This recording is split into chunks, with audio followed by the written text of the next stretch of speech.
po, Sir Ted. Yan, narinig mo na ako. Sige. Attorney, kasi po ang pananaw Ako ng... napuputol kayo. Ba't Oo nga. ganun din last time? Mukhang ayaw ko mapakinggan ni attorney. Ito kaya yung mic ko gawin. Attorney, ako nadidinig mo ako, attorney. Attorney, ako malinaw.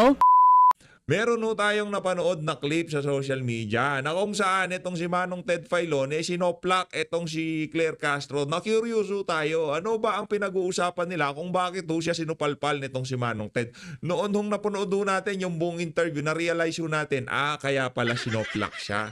Yung mga ginagamit ho niyang pagpapalusot dito sa interview na to, talagang out of this world. Kahit sino hong mag-interview sa alin na yan, talagang susupalpalin ho yan. At dito rin ho sa video na to, papanoorin ho natin ang pag-i-endorso nitong si dating Pangulong Rodrigo Duterte dito kay Atty. Vic Rodriguez. Pero bago yan, isang like at isang subscribe. Masaya na ho tayo dyan sa mga gusto sumali sa ating community. Yung join button, nandyan lang ho sa baba. Mega love shoutout ho dito kay Ma'am Ariza Yen. Maraming salamat ho sa pagsuporta sa PH Update. Dito kay Sir Jordan Cabico, mega love shoutout ho. Mabilisan na lang ho ito mga kababayan. Dito kay Mane Malalis, maraming salamat ho sa pagsuporta sa PH Update. Dito kay Paul Virizer, maraming salamat ho sa pagsuporta sa PH Update at doon sa pangalan na hindi natin na mabasa. At dito kay Ma'am Grace Life. Grace Life, maraming salamat. Mega love shoutout sa lahat ng nagpapakulay dyan sa comment section. Hay na nga, rekta ho tayo dito sa pag-i-endorso nitong si dating Pangulong Rodrigo Duterte dito kay Atty. Vic Rodriguez. Isa ho itong si Atty. Vic Rodriguez sa mga nabigyan ng pambihirang pagkakataon sa mga senatorial candidate ngayong mga panahon na to na ma-endorso ng napakahusay na former president ng ating bansa. No? Ano ho yan, hindi naman ho lahat ng ating mga kandidato nagkaroon ng intimate moment na yan dito kay dating Pangulong Rodrigo Duterte. Yung tipong silang dalawa lang o meron silang kasama dyan, ilan lang sila. Tapos ibang klase ho yung pag-i-endorso nitong si dating Pangulong Rodrigo Duterte dito kay Atty. Vic Rodriguez. Panoorin ho natin itong mga kababayan. Mabibigat naman ho lahat yung mga yan. Kay Congressman Rodante Marcoleta, dito kay Atty. Jimmy Bondoc, dito kay Pastor Apollo Kibuloy, Senator Bato de la Rosa, Senator Philip Salvador, babaero daw, maraming chicks yan, di ba? Ganun siya. Pero yung puso niyan para sa sambayan ng Pilipino. Ika nga, pagka binoto niya yung si Senator Philip, hindi ho kayo magkakamali dyan. Pero itong kay Atty. Vic Rodriguez na to, isa-isahin ho niya yung mga karakter nitong si Atty. Vic Rodriguez na talagang swak na swak na maging senador ngayon sa ating bansa. Lalo na dito sa panahon nitong mga mambubudol na to, kailangan ho talaga natin itong si Atty. Vic Rodriguez. Panoorin ho natin itong mga kababayan. Kung meron mang isang tao na gusto ko sa Senado, talagang totoo yan, galing sa puso ko kasi kilala ko. At mahusay, magaling, guwapo. Isa lang ang asawa, wala nang iba. Parang si PH Update lang ho yan. Iisa lang, di ba? Kaming dalawa ni Atty. Vic Rodriguez, magka-40 kami niyan, di kami... Para kami mga kabayong merong takip ang mga mata, iisa lang. Ika nga, focus lang dun sa goal. Hindi kami tumitingin kung saan-saan. Di ba? Tuloy. Si Vic Rodriguez. Yung, huwag ninyong kalimutan. Magaling, matalino, guwapo, makumbaga. Magpakumbaba. Humble. Hindi babaero. Humble. Baba. Makumbaga. Yung mapagpakumbaba, maging tayo siyempre hindi ho tayo siya na isasalitang Tagalog kaya nahihirapan din ho tayo parang si Tatay Digong. Mabait, mahusay, humble, yan ho ang mga karakter. Yan ang pagsasalarawan ng ating iniidolong presidente dito sa isa sa ating mga kandidato na si Atty. Vic Rodriguez. Kaya kung tayo ho talagang seryoso na gusto ho natin mabago itong bulok na sistema na to, wag lang ho tayo basta maging butante nitong si Atty. Vic Rodriguez. Tayo ho maging solidong taga-suporta na kung saan ikakampanya ho natin siya sa lahat ng ating makasalamuha sa karsada. Lahat ng masalubong natin at Atty. Vic Rodriguez para sa tunay na pagbabago. No? Ito hanggang ano lang ho, tayo dito sa PH Update, hanggang dito lang ho tayo. Hanggang sa video, mapapanood nyo itong mga pinapakita ko sa inyo, maririnig nyo itong mga sinasabi ko. Sana ito ay maging kasangkapan para ma-encourage ho kayo na ikampanya itong si Atty. Vic Rodriguez at ang 9 kasama niya dito sa Duterte na to. Again, priority ho natin ang 10. Kung sino man yung dalawang dinagdag ni VP at itong si dating Pangulong Rodrigo Duterte, kuha lang ho kayo ng tig-isa para masabi ho natin na sinunod ho natin itong si VP doon sa kanyang pag-i-endorso doon sa isang kandidato, at doon sa dalawa naman na huling in-endorso ni Tatay Digong, kayo na hong bahala doon. Pero tayo ho, tapos na ho tayo dyan. Meron ho tayong Camille Villar at meron ho tayong Gringo Honasan. Yung dalawa ho na yon ang ating ipandaragdag diyan sa mga kandidato nitong si dating Pangulong Rodrigo Duterte. Pero since na hindi naman ho sila prioridad natin dito sa PH Update, ang ilalagay lang ho nating larawan dito etong 10 mga kandidato nitong si dating Pangulong Rodrigo Duterte. Gusto ho natin isali dito. Ang pinag-usapan, deal is deal, ika nga. Priority ang 10, kaya 10 lang ho ang ating ipapakita dito. Okay? Yun lang ho mga kababayan. Ngayon, kung meron ho kayong natitripang iba dyan, gusto nyo si Norberto Gonzales, gusto nyo si ganito, gusto nyo si ganyan, gusto nyo si Busita, gusto nyo si... Kayo hong bahala dyan. Wala ho tayong problema dyan. Pero ang priority ho natin, sana straight vote, PDP laban. Yan hong Duterte, mga kandidato ni dating Pangulong Rodrigo Duterte. Yung 4 na pahabol, yung 2 kay VP, 2 kay Tatay Diggs, hindi ho priority yung mga yon. Ang priority, itong 10 nasa ilalim na to. Kaya hindi ho natin tinatatanggalin yan hanggang sa huling araw ng botohan. Yun ho yun. Tuloy. Vic Rodriguez, walang talo, matalino, mabait, at honest.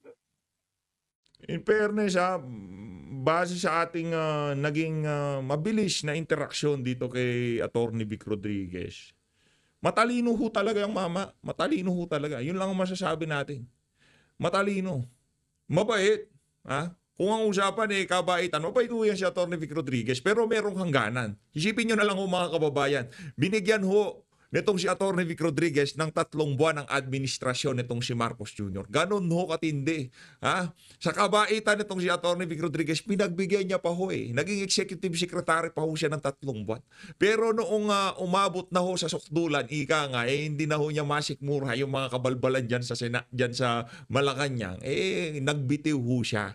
Doon ho natatapos ang kabaitan niya. Pagka pinag-uusapan na, kapakanan na ng sambayan ng Pilipino. Kaya, pagka nakaupo yung mama na yan, makakaasa ho tayo ng isa senador na hindi lang basta-basta yes man.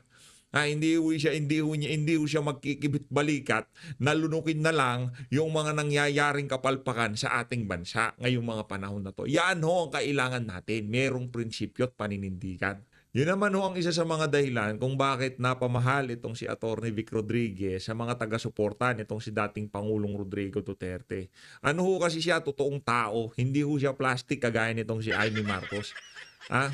Etong si Atty. Vic Rodriguez, 3 buwan lang naging executive secretary, naging abogado siya ni Marcos Jr. Pero nung umabot na sa punto na ika nga kapakanan na ng sambayan ng Pilipino at hindi na sumusunod itong si Bangag sa mga napag-usapan namin noong panahon ng kampanya, yung pinangarap namin ng sabay kung saan mapupunta ang sambayan ng Pilipino sa pamumuno nitong si Marcos Jr. Noong nakita na ho niya na lumilihis na doon sa napag-usapan ang pamumuno nitong si Marcos Jr., di ho siya nagdalawang isip na ilabas kung ano ang kanyang mga natunghayan sa pagiging executive secretary niya. Kaya yung mga video-video nitong si Amy Marcos na kesyo meron dumudugo-dugo, wala akong kwenta yun. Itong si Atty. Vic Rodriguez, di pa ho siya kandidato. Yun ang matindi dito mga kababayan. Si Amy, kailangan pa ho niyang mangampanya bago niya ikwento sa atin yung kesyo meron dumudugo ang ilong, kesyo kinukuskus na lang daw, tapos sinasabi na it's okay, party-party lang, ganun daw. O itong si Atty. Vic Rodriguez, hindi pa ho siya naging kandidato ng pagkasenador. meron na hong libro na kung saan inisa-isa ho niya ang kanyang mga natunghayan diyan sa Malacanang. Kung di nyo pa ho nabasa, makikita nyo ho lahat ng kababuyan nitong si Lisa Araneta Marcos doon sa libro nitong si Atty. Vic Rodriguez. Meron ho bang ganon yang si Amy Marcos? Kaya isa ho talaga yang si Amy na yan sa mga pinakamambubudol kandidato ngayong mga panahon na to. Isa ba siya sa mga kandidato ni Tatay Digong? Hindi ka ba nahihiya doon, Amy? Pinagmamalaki mo na isa ka sa mga sumuporta kay Tatay Digong. Mahal mo si dating Pangulong Rodrigo Duterte. Ano dahilan? Bakit hindi ka kasama doon sa huling dalawa? Isa sa mga sumuporta kay Tatay Digong noong 2016, isa sa mga gobernador. Huwag na ho kayong mag-ambisyon. At yung pagsuporta nyo kay dating Pangulong Rodrigo Duterte, huwag nyo ipagmalaki sa amin yun. Yung ama nyo, napakahabang panahon hindi mapalibing. Kay Tatay Digong napalibing. Doon, quits na tayo doon. Pagsuporta mo, pagpapalibing sa tatay mo, okay na tayo doon. Pero kailanman, yung ginawa ng kapatid ni Amy Marcos dito kay dating Pangulong Rodrigo Duterte, wala akong kapatawaran yan. Yan yung lagi kong sinasabi dito sa PH Update. Dito, makukumpara ho natin ang dalawang kandidato na kung saan itong isa talagang napakaraming kasangkapan, napakaraming mekanismo para ipangampanya siya ngayong mga panahon na to. Pero ang nasa likod nito si Atty. Vic Rodriguez, sambayan ng Pilipino. Magkaisa ho tayo na suportahan itong 10 kandidato nitong si Atty. Vic Rodriguez. Yaang si Congressman Rodante Marcoleta, Pastor Apollo Kibuloy, Senator Jimmy Bondoc, Senator Bato de la Rosa, lahat ho yan ika nga. Kung sakaling makukompromiso na ang sambayan ng Pilipino, hindi ho yung magdadalawang isip na salangsangin yung mga yung sistema na kung saan kahit nandun pa sila sa loob na yon, hindi ho sila magdadalawang isip na kontrahin kung ano man yung mga polisiya na magpapahirap sa sambayan ng Pilipino. Yan ho ang ating mga kandidato dito. Hindi ho sila kagaya ni Soto, ni Lacson, si Pacquiao. Kung ano lang ang makukuha nila, makakapagpapanalo sa kanila, yun lang ho ang importante sa kanila. Itong mga kandidato natin, kung anong maiaambag nilang kabutihan sa sambayan ng Pilipino, yun ho ang tinatayuan ng mga kandidato nitong si dating Pangulo Rodrigo Duterte. Magkaisa ho tayo. Suportahan ho natin itong si Atty. Vic Rodriguez. Ito na ho mga kababayan, rekta ho tayo. Palakpakan ho muna natin itong si Atty. Vic Rodriguez. At sana magtulungan ho tayo para ikampanya itong si Atty. Vic sa papalapit na 2025 midterm election. Tulong-tulong ho tayo. Pinagkakatiwalaan ni Tatay Digong. Marami hong si Tatay Digong, the best ho yan pagdating sa pagbasa ng karakter ng tao. Napakahusay ho niyan. Lalo na dun sa nangyari sa kanya dyan kay Tolentino. Kaya yung pagsala ho niya sa mga kandidatong ilinatag niya na to, itong 10 na to, 100% wala hong Tolentino dito. Walang Francis Tolentino dito sa mga kandidato na to. Walang mang-iiwan kay Tatay Digong sa mga kandidato na to sa gitna ng labanan. Yung iba ho dyan, walang katungkulan. Mga sibilyan, pero pagdating dito kay dating Pangulong Rodrigo Duterte, dahil alam nila na tama ang pinaglalaban ni Tatay Digong, talagang all the way ho ang pagsuporta nila dito kay dating Pangulong Rodrigo Duterte. At ganun din ho ang ating nakita dito kay Atty. Vic Rodriguez. Kaya palakpakan ho natin yan si Atty. Vic Rodriguez, no? Solido, mahusay. Abogado, mahusay, mabait. Yung kabaitan, wala ho tayong question doon, no? Nakita nyo ho yan kung gaano kabait yan. Yung pinakamabait ngayong mga panahon, alam nito kung sino.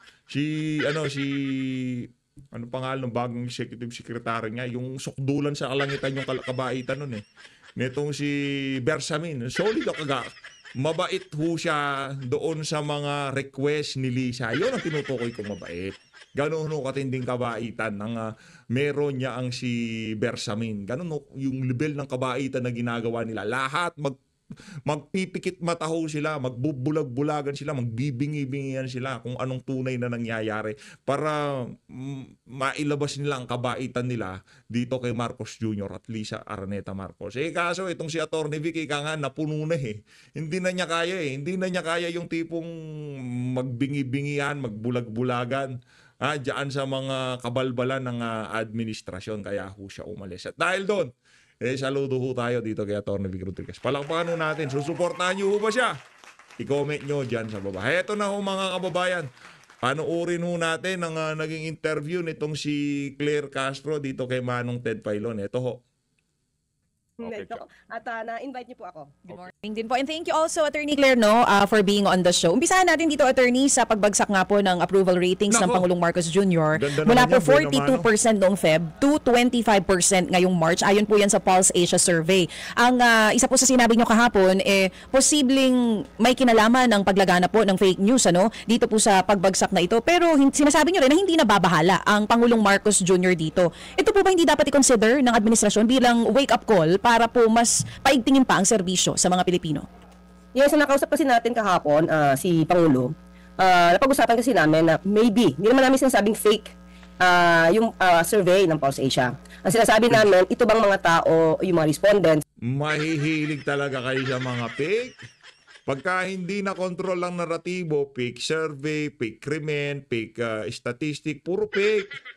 Nagpapakalat ng fake news. Yan ang problema pag nasa bubble kayo Yung tipong, kung ano lang yung naratibo dun sa bubble, walang makakapasok na ibang naratibo maliban dun sa gustong palaganapin ng inyong mga amo. Yan ho talaga, ganyang utak ho ang mangyayari sa inyo kagaya nitong si Claire Castro. ay maaari ba sila na i-impluwensyahan ng fake news?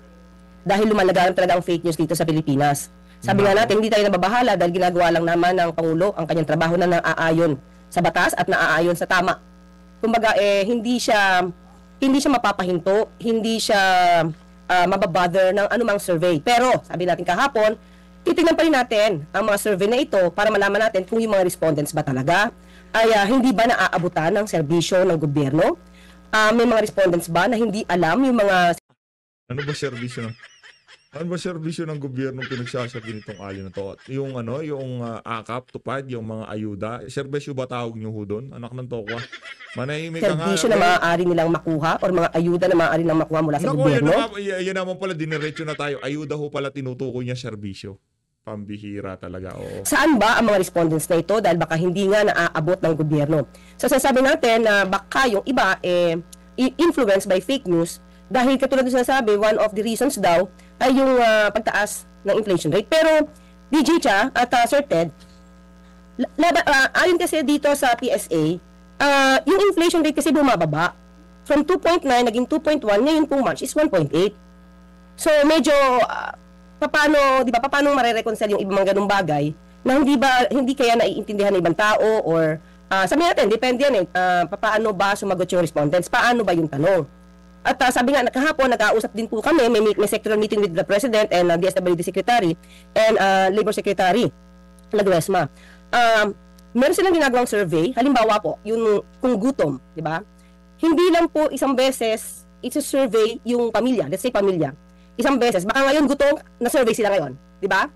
So, ang ginawa po ng DSWD is patuloy pong minomonitor, let's say itong pamilyang to, nag-improve ba o mas nagutom? Kasi kung halimbawa po na-survey kayo na itong araw na to at kayo'y gutom, sabihin niyo talaga gutom kayo. Hindi po ba? So dapat ang pag-survey ay hindi parang isang beses lang, hindi one time lang sa taong ito. Dapat the same people will be the same people na survey before na ito yung abot o level ng kagutuman nila.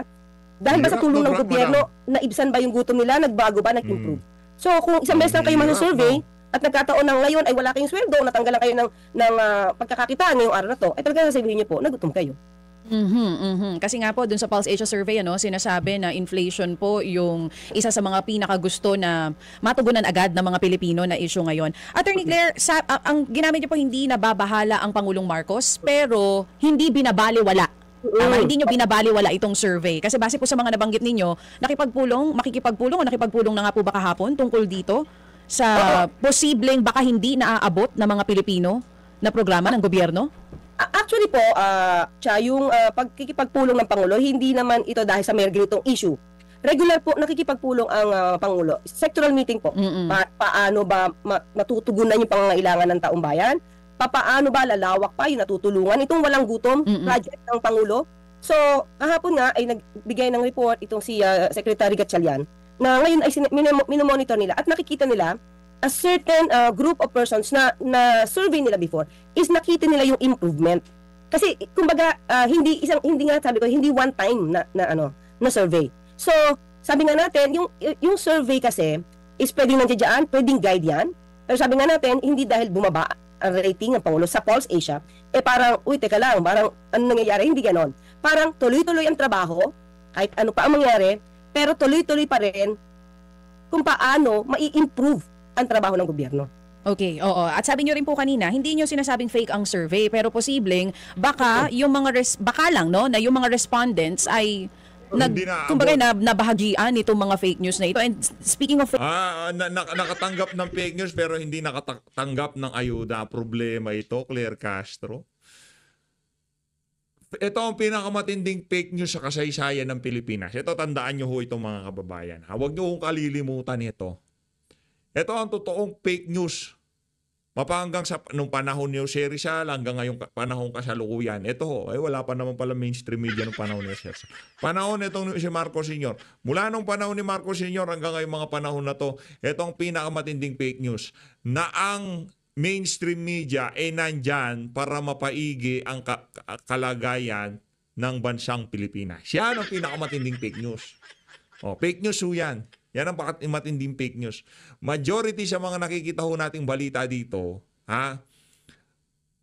merong impluwensya dyan kung sino ang may-ari ng kumpanya at kung anong gustong naratibong takbuhin ng kaibigan ng may-ari ng kumpanya, kagaya ng mga yan sila Tamba, ni Marcos Jr. Ano ho yan kumbaga, bigay mo ng pabor kay ano yan, ano bang naratibo sa pamahalaan ngayon? Si Marcos Jr. mahusay, yan, dapas yun yan. Siraan natin si Duterte, sige, banatan nyo, ICC.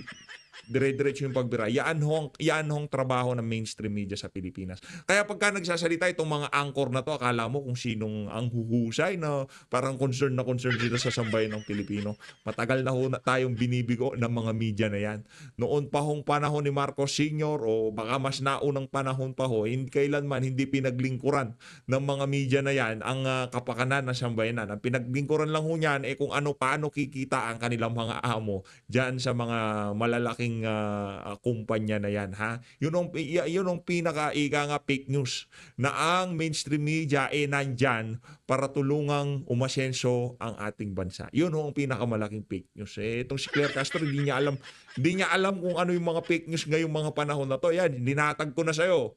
Kasi yung Malacanang na yan, isa yan sa mga, kumbaga ngayon, factory ng fake news ngayong mga panahon na to. Ang dami pinapakalat ng fake news itong si Claire Castro. Fake news na yan, pagkalat ng fake news na baka posibleng may resulta dito sa survey results. Totoo po ba nag-utos ang Pangulong Marcos Jr. sa kanyang mga gabinete na palakasin pa yung kampanya kontra disinformation? May kinalaman po ba yan sa survey or even before pa talagang mas gusto ng matutukan ng Pangulong Marcos Jr. itong disinformation?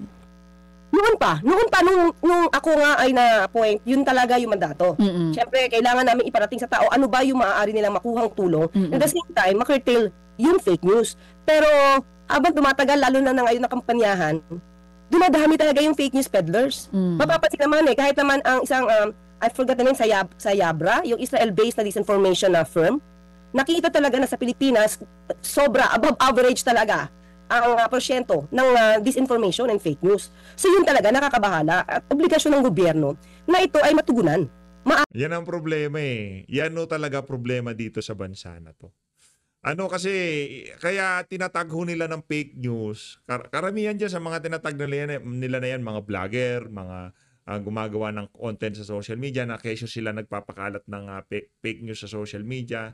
Ang problema ho kasi hindi ho makontrol ng Estado kung anong lalabas sa social media. Kaya kung ano man ang lalabas ngayong mga panahon na to, gusto na, lalo na kung ang naratibo hindi pabor sa kanila, gusto na lang ho nila itag bilang fake news. Kahit na totoo yan o fake, wala ho silang pakialam. As long na hindi pabor sa naratibo ng Estado, gusto ho nilang ipaisik sa ating mga kababayan na fake news yan. Yan ngayon ang problema natin dito. Dahil lang kanilang mga binabayaran ng daang milyon para ipalaganap ang kanilang mga naratibo, ipaalam sa ating mga kababayan yung mga kasinungalingan ng administrasyon, yung kanilang di umanong pagtatrabaho, yung kanilang effort para mapabuti ang kalagayan ng ating mga kababayan. Kasi gusto nilang ipalaganap yan sa mainstream media.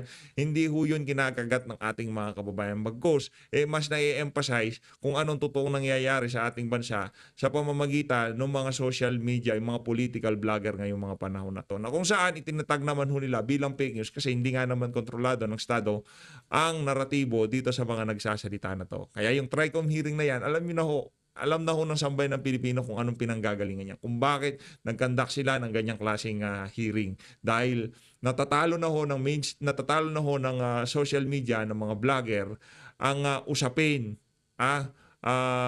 Natatalo na ang mainstream media ng mga vlogger pagdating sa mga usapin sa social media. Yun ang problema dito. Kaya wala na akong pakialam ito basta pagka hindi pabor sa atin, fake news yan, automatic. Di ba? Yung sa Pulse Asia dahil hindi pabor, ano sinasabi nila? Baka fake yung survey na yan. Di ba? Baka yung na survey nila nakakatanggap ng mga fake news. Di ba? Pabalik-balik lang ho tayo dyan. Duterte, fake news. Duterte, fake news. Doon lang ho umiikot ang mundo nitong si Claire Castro. Paano ho maniniwala ang ating mga kababayan kung ganito dahilan itong alin na to? Ayos ito dapat. Kasi kapag hindi natin natugunan to, maaari yung mga tao na ito yung laging pumapasok sa kanilang sa isipan nila na ang gobyerno ay hindi nakakatulong, ang gobyerno ay fake. Talagang yan ang mangyayaring mga survey kasi maaaring ma-influensahan sila ng kanilang sagot because yun na nadidinig nila na fake news. Mahirap yan, madam, yung sisihin natin social media. Kasi karamihan sa mga nagpo-post sa social media, halimbawa, road rage, pinicturan, yun ang nasaksihan niya, yun ang nag-experience niya doon sa araw na yun. Ibinahagi niya sa social media, hindi niya nakontrolado kung paano tatanggapin yun ng ating mga kababayan. Yung iba doon, sasabihin, mainit ang ulo ng mga tao ngayong mga panahon na to dahil sobrang init, summer. O mainit ang malalakas ang loob ng mga tao ngayon dahil alam nila wala namang pulis na nagbabantay sa mga kalsada. Ganyan talagang yung iba naman tatanggapin nila yung post na yun. Grabe talaga, ang daming kriminalidad ngayon sa ating bansa. Yun. Pero ang tanong, yun bang pinicturan, binidyohan ng isang Pilipino na nakita niyang kaganapan sa kalsada? Fake news ba yun o hindi? Totoong nangyari yun. Ngayon, yung naratibo, yung kung paano tatanggapin ng ating mga kababayan, yun ang problema ng Malacanang. Hindi ho nila kontrolado kung paano tanggapin ng sambayan ng Pilipino yung mga nakikita nila sa social media. At karamihan sa mga issue na to, talagang napakalaking factor ng administrasyon. Itong si Marcos Jr. Meron na namang nagurgur na Korean national sa Angeles, Pampanga. Anong nangyari doon? Sasabihin nitong si Marbil, nakakasuhan yung mga nagpapakalat ng fake news. O paano yun? Yung mga bulaklak na ilinagay sa karsada, yung mga Korean national na naglalagay ng bulaklak doon sa pinangyarihan ng krimen, fake news din ba yun? Anong magiging pananaw ng ating mga kababayan sa kaligtasan safety sa ating bansa pag nakakakita sila ng mga ganong klaseng insidente sa social media? Yung trust rating ba ni Marcos Jr., yung approval rating ba niya magbebenepisyo doon sa mga ganong klaseng pangyayari? Ayon sa gusto nyo tanggapin nyo ng katotohanan na palpak ang administrasyon itong si Marcos Jr. Kahit sino pong magdebate sa atin dito sa mga mga talyanista, mga loyalista nga. Nako, wala yan. O wala. Yan, debatehin nyo si Madam Pamela. Di ako kasali dyan. Di ako magaling dyan Di ako magaling may pagdebate. Si Madam Pamela, mahusay yan. Pagka tinignan kayo ng killer eye nyan, manahimik na kayo dahil tostado kayo sigurado dyan. Game. At ngayon po, bukod kasi dun sa mga nabanggit nyo, posibleng may factor yung fake news, posibleng yung inflation and other issues pa. Kasi may binanggit pa po yung Pulse Asia survey o sina Sir Ronald Holmes kahapon sa amin. Kung ano pa yung mga ibang factors na posibleng dahilan ng pagbaba ng approval at trust ratings ng Pangulong Marcos Jr. Tinitingnan nyo rin po ba yung pangyayari sa pagkakasurrender po sa dating Pangulong Duterte sa dahilan ng pagbaba din po nitong trust at approval ratings ng Pangulong Marcos Jr.? Malamang, pwede. Pero yun nga ang mangyayari pagka ganun. Kasi ang lumalabas, dahil ba sinurrender ang dating Pangulong Duterte sa ICC, bumaba ang rating ng Pangulo. Kahit ano man ang mangyari, kahit ano pang rating yan, ang Pangulo, itong sinasabi natin, gagawin, magdi-decide, base sa batas, at kung ano yung tama. Kahit hindi ito maging popular sa tao, kung ano yung tama, anong sinasaad ng batas, yun lang po ang susundin. So, kung pala ginawa nyo tama, huwag kayong masaktan kung sa tingin nyo ginawa nyo ang tama. Ang naging reaksyon ng ating mga kababayan, palsipikado yung naging desisyon nitong si Bangag, ano yun, tanggapin nyo na maluwang sa inyong mga puso't damdamin, ika nga. Huwag kayong tipong dati parang nagmamaktol kayo sa social media. Huwag ganyan, mali ang ganyang klaseng diskarte sa social media, Aling Claire, no? Hindi yan hindi yan kakagatin ng ating mga kababayan. At maraming hindi natutuwa diyan sa mga pinagsasabi mo na yan, no? Ayun. Tuloy natin, tuloy. Kung ang karamihan ng mga tao ay ayaw ang ginawa ng Pangulo o ng gobyerno, ng administrasyon sa sitwasyon ni dating Pangulong Duterte na ma-surrender to sa ICC, hindi po mapapahinto ang administrasyon na gumawa ng ayon sa batas. Kahit hindi ito popular. Kasi kung ano po yung sinasabi ng batas, yun ang dapat ang gawin. And ito po ang nagtataka kami. Kung yan po ang magiging dahilan, majority of the Filipinos, meron din naman survey na umaayon na dapat dalhin ang dating Pangulo sa ICC.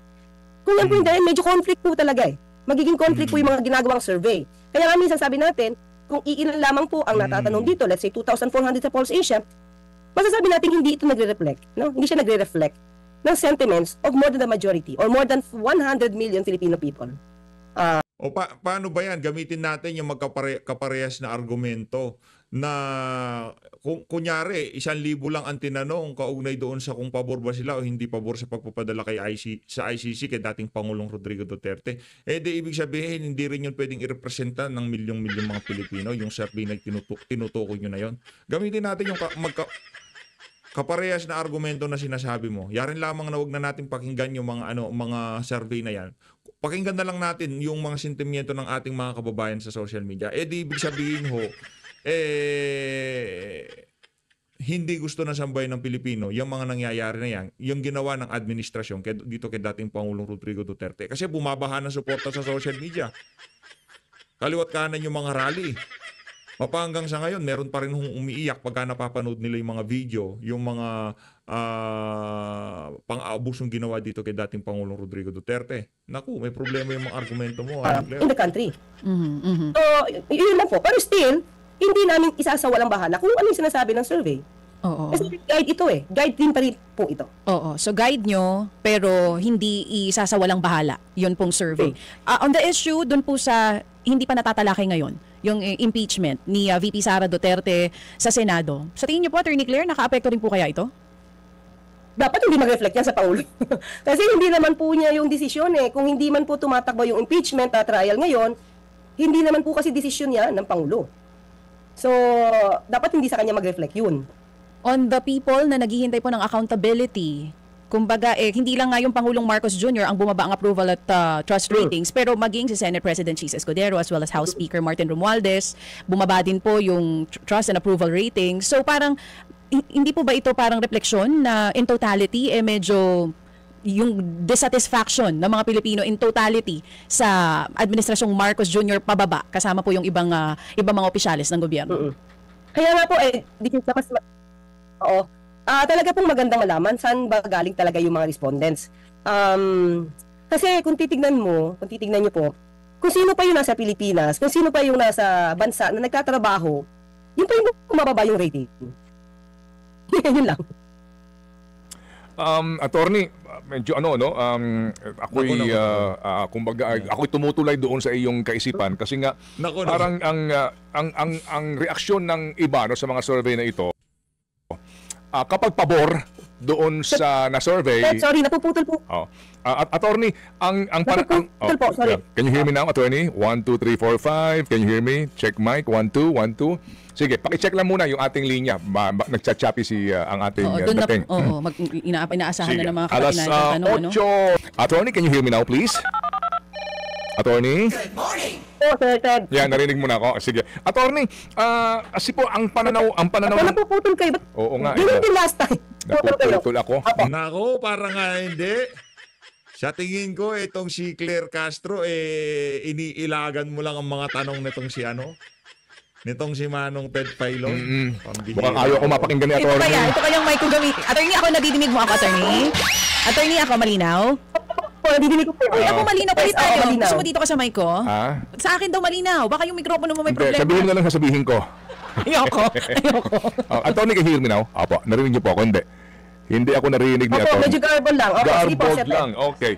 Subukan ko ha. Attorney, kasi ang sinasabi nga po no, ng iba, kapag ho yung survey, pabor sa kanila, okay yan. Pag hindi pabor sa amin, medyo may duda kami dyan. Ano ang inyong masasabi doon?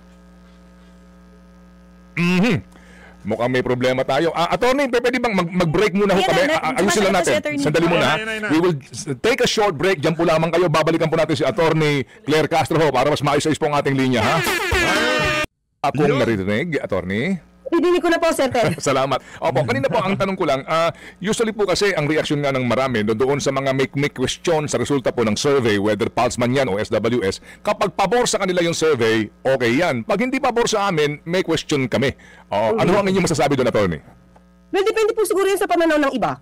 Kasi po may nagsasabi dati, may nagsasabi naman po before, na yung Pulse Asia daw ay propaganda tool ng mga Duterte.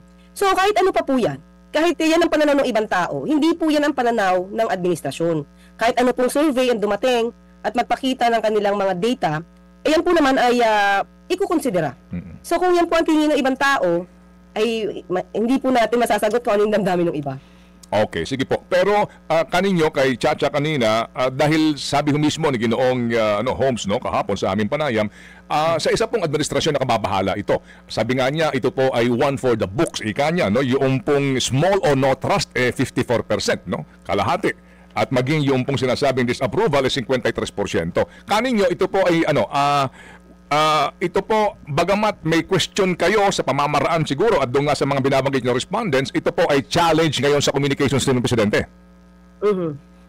Talagang challenge po ito. Okay. Ano pong aasahan namin sa panig po? Si Claire Castro, natin, tropa natin yan.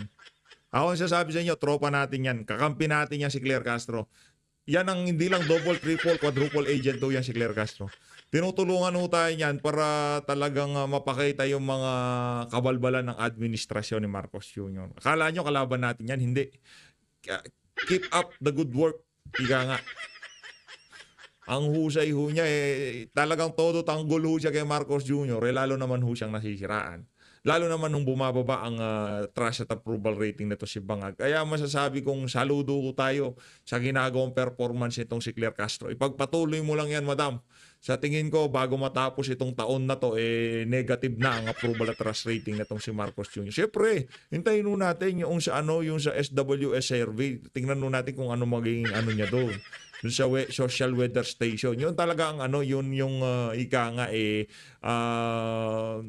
kakalaban doon sa Pulse survey sa approval at trust rating nito si Marcos Jr. Tingnan nun natin, itong dalawang survey firm na to magbabakbakan sa mga susunod na panahon. Po ninyo at ni Secretary Jay Ruiz, kasi sabi din kahapon ng Pulse Asia ng kanilang presidente na parang dapat yung messaging mas maging malinaw at makarating talaga sa mga Pilipino sa usapin ng ginagawang serbisyo ng gobyerno para sa mga kababayan natin. Actually, Sir Ted, as far as we are concerned, alam namin na napaparating namin ang mensahe. Maliban po sa press briefing, meron po tayong mga palabas, mga program na pinapakita sa PTV4, sa RTVM. Mga programa po ng gobyerno. At na malamang ay hindi natin alam kung napapanood ng karamihan. Pero ang siguro ang nag-proliferate ngayon ay ang karamihan po talaga ay yung fake news mula sa social media, iba't ibang platforms. So yan po talaga ang challenge sa amin. Ang may balita pa nga, hindi lang po Filipino ang gumagawa dito at meron pang ibang sumusuporta. Mga bansa, na laban sa Pangulo o laban sa Pilipinas. So, yun po dapat ang aming tinutugunan at syempre po maliban po sa amin, sa gobyerno po na dapat itong masawata. Syempre hingi na rin po namin ang tulong ng mga mainstream media, pati na po yung mga responsible social media content creator. Kung nakikita naman po karamihan na yung mga sinasabi ay fake or galing sa fake news, sana matulungan din po kami ng ibang nasa mainstream media na ma-fact check. Tulong na lang din po ito para sa bayan. Hindi lang po para sa gobyerno ng kumbaga whole nation approach po ito. Opo. Sana yun na po din. Opo. Attorney, Yusek, doon sa inyong paghingi po ng tulong sa mainstream media, at usapin ng to combat fake news, no? Yung fake news kasi pwedeng propaganda talagang paninira, pero meron din po naman ding mga programa nga dapat ang gobyerno na ipinaaabot sa tao sa pamagitan po ng mga panayam, no, sa mga opisyal ng gobyerno. Ang concern naman namin, halimbawa, no, sabi nga din kahapon ni Ginoong Holmes, dapat maging proactive ang communications team ng gobyerno, hindi lang sa Malacanang kundi sa bawat departamento. Ang problema po ay yung unavailability or refusal of some people in government to be interviewed para po maghayag ng programa ng gobyerno. I mean, hindi na ako mag-iisa-isa pa, pero well, at least meron kayong Vince Dizon ngayon na kahit paano po nakapagpaparating ng mensahe at nakikita natin yung ginagawa niya, pero maliban sa kanya at sa ilang pong manaka-naka dyan, mahirap pagilapin.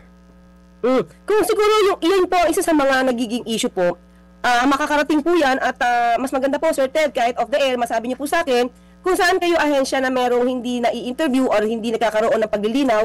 At gagawin po natin ito ng paraan para po mapahatid lang po talaga ang mga maraming programa po ng administrasyon at ng Pangulo.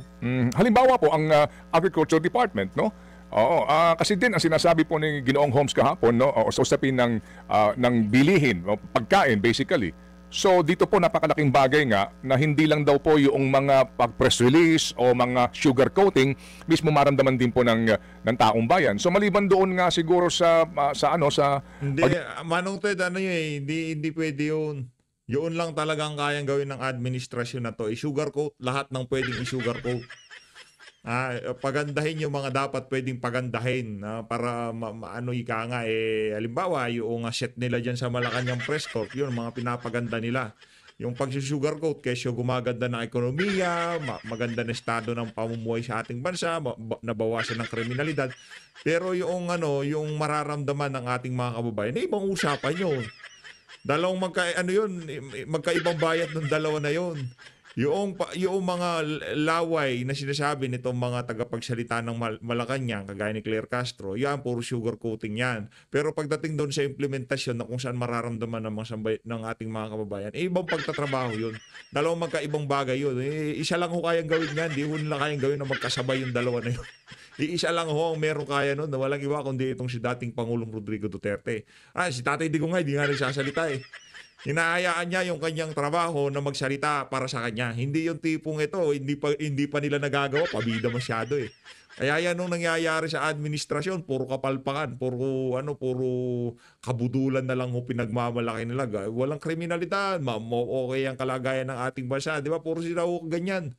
Hindi naman ho ramdam. Kaya kahit anong pilit pa nitong si Claire Castro, nagmumukhang tanga na lang ho siya sa social media, wala ho talaga silang magagawa. Sa totoo lang, wala ho silang magagawa pagdating siya sa bagay na yan. Pagiging available sa katanungan dito po sa mga basic na ginagawa ng isang ahensya ay yung maramdaman din po on the ground yung programa ng gobyerno. So sa punto pong yun, ma'am, sino po ang in charge doon sa palasyo? Paano po kaya ayon? Para ho naman din hindi masayang yung programa ng gobyerno kasi kung may ginagawa naman talaga, dapat maramdaman po ng taong bayan. Yes, katulad po niya sa DA, sir. Sir Ted, kamakailangan po, marami din po nagbibigay sa amin ng impormasyon na yung presyo ng bigas sa kanila ay bumaba na daw po talaga. Marami na daw po sila nabibili, parang 34, 33. Wow, bumaba na. Bumaba na daw. Pagka nga namang puro kabudulan ng mga dito sa ng mga press briefing na to nakanantawa. Ng mga pinaggagawa. Ito pero tayo abang pinapanood kasi natin tong kay Claire Castro, may pinapanood tayo pinapasok na racket sa Senate, no, di ba?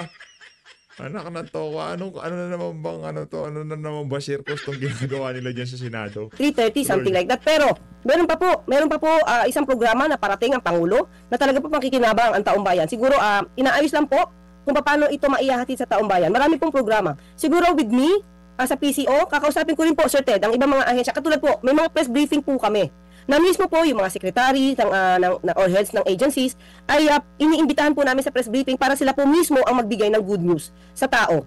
Pero yung iba po, ito naman po tayo, may mga fake news peddler na sinasabi na yung pangungumbida namin. Ito po ang nangyayari, Sir Ted.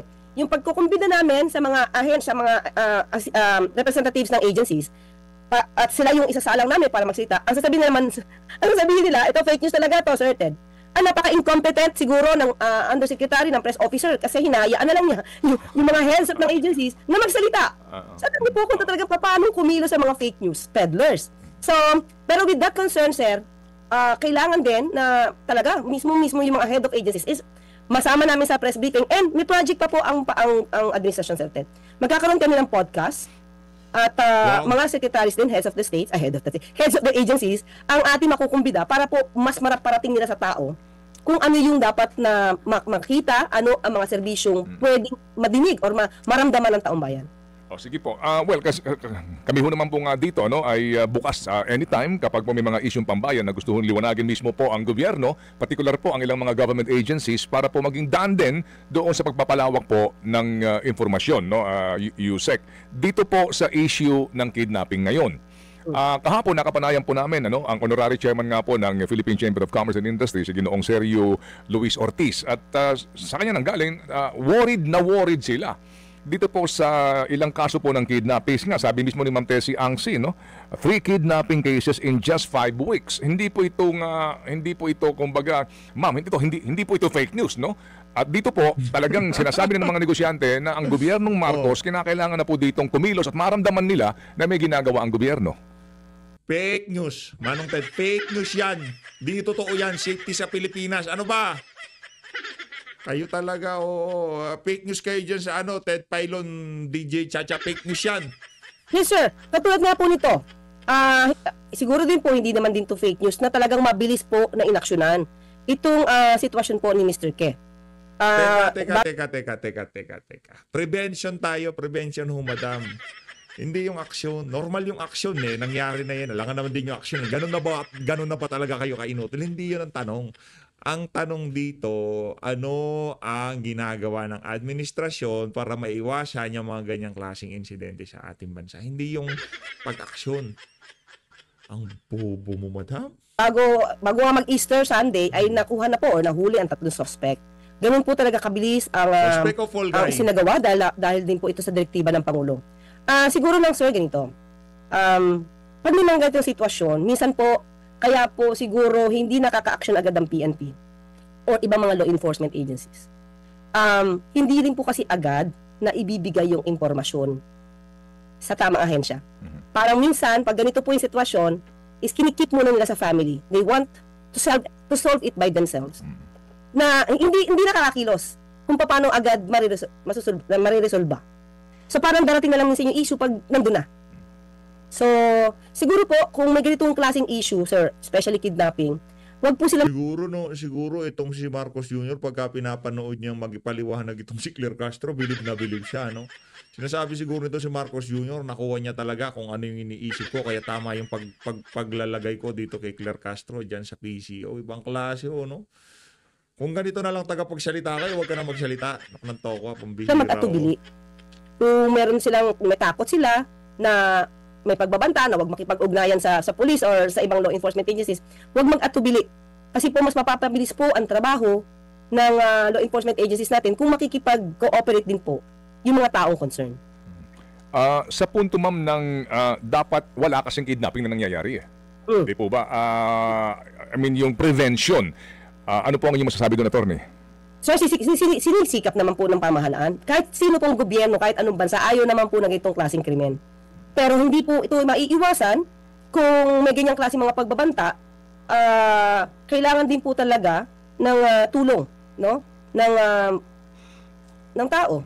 Tulong mula sa tao na para hirap, no? mabilis din maka-action ang mga law enforcement agencies. Pero sabi nga natin, ito mga suggestion po na nagmumula sa mga concerned citizens natin, ikinukonsidera po talaga to dahil hindi po magandang mag-reflect sa gobyerno ang mga ganitong klaseng krimen, yung mga nangyayaring sitwasyon na ganito. Kaya asahan niyo po na mas mabilis pa po ang pag-aksyon ng gobyerno, basta po rin ang kooperasyon po ng tao ay kailangan din po natin. Opo. Doon po sa punto ng request po ng mga negosyante, no, na yung attorney, hindi ko po alam kung pwede po ito sa atin pong batas. Ang sabi nga nila, dapat may special court dito sa mga kidnapping cases para masiguro lang na mabilis yung pagpaparusa dito sa mga may gawa nitong kidnapping na ito. Sir, ang alam ko, pag heinous crime, meron na pong court na for that eh. Way back, meron po kasi akong kaso ng kidnapping. At that time, sa Manila po yun. Yun ba yung nagwala ka? Parang 8 months lang namin na take up. Natapos agad. Pero as of now, Sir Ted, itatry ko po alamin ko ano, papamonitor po natin ano na ba ang sitwasyon pag mga ganitong klaseng kaso. Opo, kasi nga din ngayon ang PNP may statement na case solved na itong kay Anson Ke. Pero may dalawa pa pong sinasabi na dapat po ay tinutugis. Yung po mga ganun, ma'am, bagamat ito po ay PNP matter na po, pero doon po sa sinasabi ng ibang grupo, pati itong mga negosyante na napakaaga niyo sabihin na case solved na yan, di pa nga may mga dapat makakayong hulihin. Kasi ganito, di natin alam yung strategy ng PNP. Kung patuloy pa sila nag-i-investigate, hindi natin alam ang strategy kung paano. So siguro estratehiya po yan kasi hindi na naman nila titigilan yan kung meron pa natitira. Okay. Opo. Parang diskumpiyado tayo dun sa statement na natin si Claire Castro. Ang sigurado lang ho natin dito, palpak ang administrasyon ni Marcos Jr. sa paglaban sa kriminalidad, illegal na droga, korupsyon sa ating bansa. Yun lang ho yun. Yun ang nangingibabaw sa social media. Yun ang nakikita ng ating mga kababayan. Yun ang obserbasyon ng mga ordinaryong Pilipino. Mag-ingat ho kayo lahat. Mahalin natin ng Pilipinas.